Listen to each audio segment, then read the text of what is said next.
Mga idol, bali sa mga nag-PPM sa akin na gustong umorder ng ating 5,500 pesos na solar aparato, yung 1,000 watts pure sine wave, tapos 30 ampere yung ating SCC. Kaya nito yung 300 watts solar panel, tapos bagay na bagay sa battery, 12 volts, 100 Ah, Life Opor, pwede ring lead acid battery, gel type or AGM. Bali, ito yung ating mga sinisetup ngayon. Ito pang isa. So, wawiringan ko na lang. Bali, siset up muna natin siya naman pa ganito mga idol bago natin wiringan.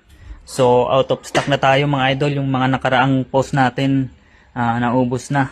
So, nagre-reset up ulit tayo ng panibago natin. So, waiting lang tayo mga idol. Bali, hindi pa ako makasagot sa inyong mga chat. Yung mga gusto nyong orderin. Bali, post na lang ulit natin pag okay na itong mga to idol. Tapos, PM na lang ulit. So, ayun lang mga idol. Maraming salamat.